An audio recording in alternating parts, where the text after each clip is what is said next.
Et quand la tristesse arrive, je sais tu es là, toujours près de moi.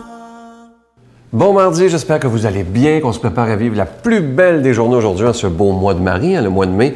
Et comme on le fait tous les mardis, on rejoint notre ami, l'abbé Raymond Gravel. Et aujourd'hui, j'aimerais nous inviter à prier pour tous ceux qui vivent de grandes épreuves au niveau de la maladie. Alors on le rejoint immédiatement. Raymond.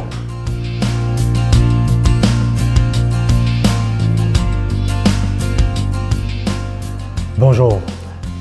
On s'en va vers l'été, on est au printemps. Alors, ma parabole est sur le lampadaire du jardin.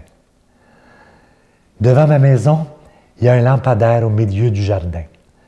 Le soir, la lumière s'allume automatiquement dès que la brunante arrive.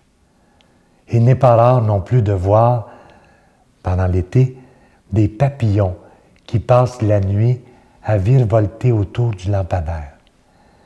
Ces papillons sont attirés par la chaleur et par la lumière, et ils s'épuisent tellement à tourner autour du lampadaire que le matin, on en retrouve une bonne quantité qui sont morts d'épuisement. La lumière du lampadaire est comme une sorte de piège pour ces papillons qui sont attirés par la lumière. Dans le fond, la lumière du lampadaire offre de fausses gloires au cœur d'une ronde inutile. Un soir, je me berçais sur le perron et je voyais ces papillons tourner, puis je me disais, pourquoi ils tournent ainsi? Ils sont attirés par des fausses gloires. Alors ce drame des papillons qui virevoltent autour des lampadaires, on vit ça tous les jours. Plusieurs d'entre nous sommes attirés par des fausses lumières qui dévoilent de faux paradis. Et au plan de la religion, il en est ainsi. Il serait facile de manipuler des gens en se servant de la religion pour les attirer vers de fausses gloires. On appelle ça des gourous ou des faux prophètes. Et il y en a dans la religion. Dans les récits évangéliques, on en a aussi des exemples. Si on prend l'évangile de Marc, par exemple, un jour où Jésus rassemble ses disciples pour annoncer le royaume, un régime nouveau, arrive un chef de synagogue. L'ancien régime ne peut rien pour lui.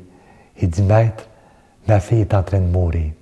Peux-tu venir la guérir? » Et Jésus lui dit, « Ta foi est grande, ta fille est déjà guérie. » L'ancien régime ne pouvait rien pour lui.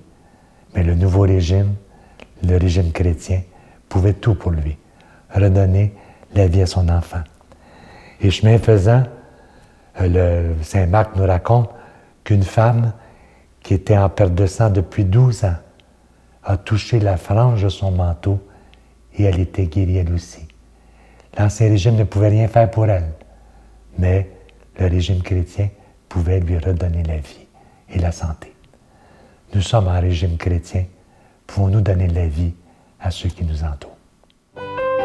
Notre Père qui es aux cieux, que ton nom soit sanctifié, que ton règne vienne, que ta volonté soit faite sur la terre comme au ciel. Donne-nous aujourd'hui notre pain de ce jour. Pardonne-nous nos offenses comme nous pardonnons à ceux qui nous ont offensés. Ne nous laisse pas entrer en tentation, mais délivre-nous du mal, car c'est à toi qu'appartient le règne, la puissance et la gloire pour les siècles des siècles. Amen. Si vous saviez comment, pour moi, c'est une grande joie de vous parler de ce cadeau du mois, ce pendentif du psaume 23 qui est argenté, qui ne ternira jamais. C'est le psaume 23 qui est gravé des deux côtés de ce pendentif, qui est déjà béni. Et en portant ce beau pendentif, c'est comme si on disait au Seigneur, j'accepte que tu sois le maître de ma vie, j'accepte que tu sois le berger de mon cœur. Alors, je vous rappelle que c'est avec un don de 25 $, si vous en voulez deux, parce que ça se donne vraiment bien en cadeau. Il est autant pour hommes que pour femmes. Et dès que vous le commandez, on vous l'envoie très, très rapidement. Moi, je veux vous dire merci de tout cœur de votre grande générosité parce que si on vous demande des sous, c'est qu'on doit payer pour être à la télévision. Alors, merci de tout cœur de votre grande générosité. Je vous donne l'adresse, la Victoire de l'Amour, casier postal 120, succursale Boucherville à Boucherville, le J4B 5-6. Je vous la redonne. La Victoire de l'amour, casier postal 120, succursale Boucherville à Boucherville, le J4B 5-6. Également par téléphone, par carte de crédit, du lundi au vendredi de 8h30 à 16h30 dans le 514-523-4433, 523-4433 ou sans frais le 1-888-811-9291. 1-888-811-9291 et aussi par Internet sur notre site Internet dans le www.lavictoiredelamour.org. Je vous rappelle que le livre aussi et le CD du Psaume 23 sont toujours disponibles. Ça se donne bien en cadeau. Et moi, je veux vous dire merci de tout cœur, d'abord de votre prière pour ce ministère de la Victoire de l'amour, mais aussi merci de tout cœur de votre soutien financier. Bientôt 20 ans que ce ministère existe. Merci.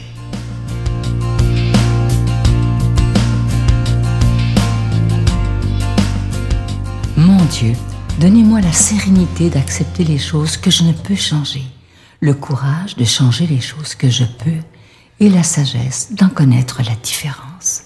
Amen. Pour la parole de Dieu, aujourd'hui, on s'en va rejoindre notre ami l'abbé Donald Thompson.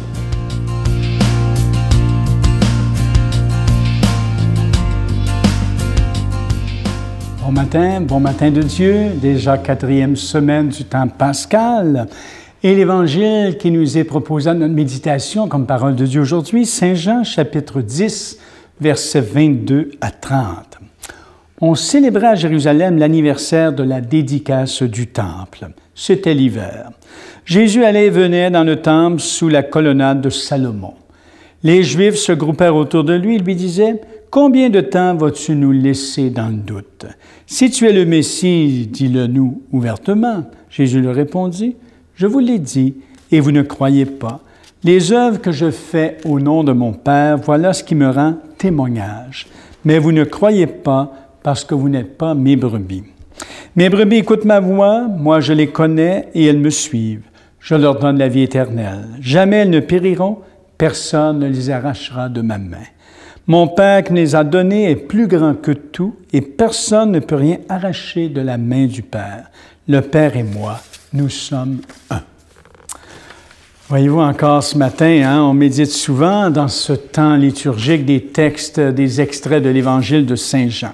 Alors, il me semble que j'entends encore cette voix dans l'Évangile. « Si tu es le Christ, dis-nous-le ouvertement. » Tu sais, quand on regarde aujourd'hui que les gens qui courent un peu partout dans toutes sortes de voies spirituelles, qui cherchent la lumière, et il me semble que j'entends ces cris-là, « Si tu es Dieu, si tu es le Christ, Jésus de Nazareth, dis-nous-le ouvertement. » Et l'agacement des Juifs, comme on le voit dans l'Évangile, grandit de jour en jour. Ils pressent Jésus finalement de se déclarer en des termes qu'ils pourront utiliser contre lui. Jésus le sait bien. Ce qu'il souhaite, c'est un coup d'éclat. C'est un mot éblouissant, une preuve convaincante, un coup de force. Quelque chose là de compromettant qu'il accepterait s'il pouvait en tirer quelques avantages et, le cas échéant, qu'ils utiliseraient devant la loi contre Jésus. Donc, Jésus voit bien les intentions des Juifs, il sait bien. Mais Jésus ne trahit pas sa mission. Pas du tout d'envoyer de Dieu, d'envoyer du Père. On ne somme pas Dieu, on provoque pas Dieu de se nommer. Donc, de s'exécuter. On l'accueille comme il entend se révéler. Voyez-vous, on ne peut pas sommer Dieu, là, révèle-toi, là. Non, de s'exécuter. On l'accueille comme il entend de se révéler. Et sa manière n'adopte jamais le coup de force. C'est ça qui est beau, la forme d'un coup de force. Et là, on a l'image du berger, voyez-vous, qui arrive à la fin de l'Évangile, qui revient sur les lèvres de Jésus. Il se présente dans la douceur, maître bien sûr, plus que maître, puisqu'il est dispensateur de vie, fidèle, indéfectible, offrant toutes les garanties, tellement fort au point que personne ne peut rien arracher de la main du Père. Mais cette force-là se fait douceur, bonté, sollicitude, intimité, écoute attentive, parole secrète au cœur, et non tonnerre, si vous voulez, dans les nues ou brutales dominations. Et c'est beau de se faire dire aujourd'hui, personne ne peut m'arracher du cœur de Dieu. Hein? C'est ce que dit Jésus parce que lui-même est connecté et un avec le Père. Donc, il faut retenir finalement comment, regardez, les brebis là, ne seront ni terrorisées, ni manipulées, ni asservies. Librement, hein? Les brebis, elles écoutent sa voix et parce qu'elles se savent connues, appelées et aimées, elles suivent le berger. Voyez? Connues, appelées et aimées. Telle est bien la façon.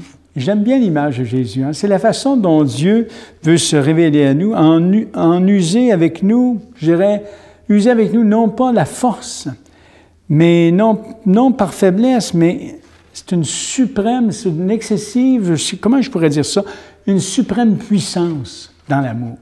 C'est pour ça quand on dit souvent dans nos prières, « Ô toi, Dieu Tout-Puissant », la grande puissance de Dieu, c'est pas comme les puissants de ce monde, c'est la puissance de l'amour, voyez-vous? Et l'amour ne s'impose pas, se propose. Alors, regardez ce texte encore biblique, méditez-le bien ce matin, c'est tellement beau, hein?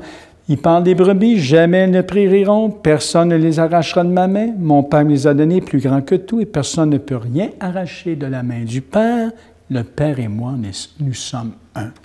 Il me semble que l'expérience chrétienne, hein, de croire en un Dieu qui s'est auto-communiqué comme ça, à travers un homme historique, Jésus de Nazareth, hein, le ressuscité d'entre les morts, il me semble que là, on peut voir de quelle manière, parce que le Père et le Fils sont un, on est intimement liés par lui, avec lui et en lui, en Dieu. Donc, personne ne peut nous arracher ça. Et c'est ça l'expérience de la foi, de faire confiance. Quand vous faites cette expérience profonde d'avoir la foi au Dieu Jésus-Christ, tu te dis à l'intérieur de moi, non, on ne peut pas m'arracher ça.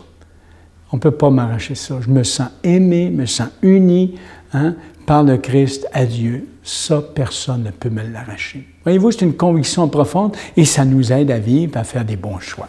Que Dieu de la vie vous bénisse, le Père, le Fils et le Saint-Esprit. Amen. Et bonne journée. Je vous salue Marie, pleine de grâce. Le Seigneur est avec vous.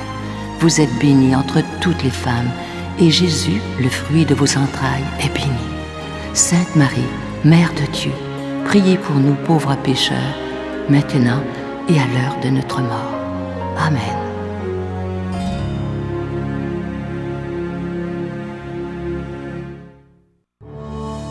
Sur les pas de Jésus.